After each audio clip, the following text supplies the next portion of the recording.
Hello everyone. In the previous videos we have seen what are the DC characteristics of operational amplifier. Now in today's video we are going to see how the voltage transfer characteristic or voltage transfer curve of op-amp will look like. So this voltage transfer curve is nothing but a graph that is plotted against the output voltage versus the input voltage. So for the operational amplifier, the output voltage is V0, whereas the input voltage is nothing but the differential voltage VD. So we know that for the op-amp we are having two inputs, so for that purpose we are considering only the differential voltage VD. Now we are going to see how the voltage transfer curve will differentiate from ideal op-amp and practical op-amp. Now let us see how we have drawn the ideal transfer curve of op-amp.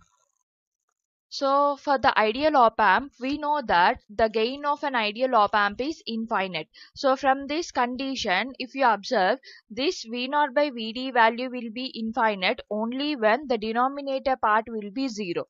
Which means here the Vd value should be 0 in order to obtain AOL as infinite. Since Vd is 0, this V0 value will be a non-zero value.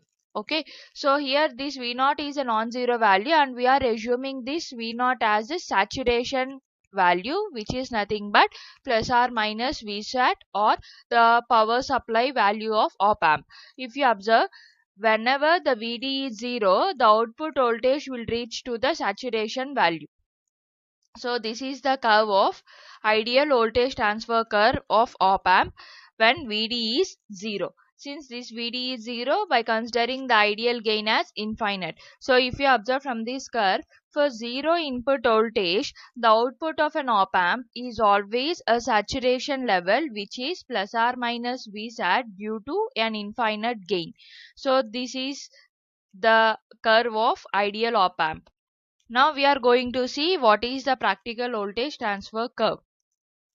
Now for the practical voltage transfer curve, we know that the practical gain of 741 op amp is AOL is 2 into 10 power 5 times. Since we assume that the V0 value is always equal to the power supply signal levels, so it is nothing but the saturation value which is plus or minus Vsat, and AOL is 2 into 10 power 5. From this we can obtain the value of Vd as 75 microvolts. Here if you assume the Vsat value as 15 volts, we can get 75 microvolts, and if you assume the Vsat value as 12 volts, we can get a reduced value of this 75 microvolts, which means that whenever the input signal, that is Vd, is in between minus 75 microvolts to plus 75 microvolts, the op-amp will works in the linear region. Out of these values, that is out of 75 microvolts, then the op-amp will be in saturation mode. So if you draw the graph, then it looks like, so whenever the Vd is in between minus 75 micro to plus 75 micro, at this portion the op-amp will works in the linear mode. Above 75 microvolts, then it goes into the saturation value. So practically, if the Vd is in between minus 75 to plus 75, the output will vary linearly according to the input signal. Whenever it exceeds the plus or minus 75 microvolts, then the output is saturated.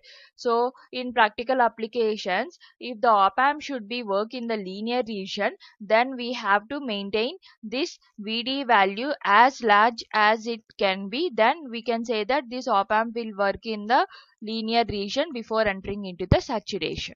Thank you.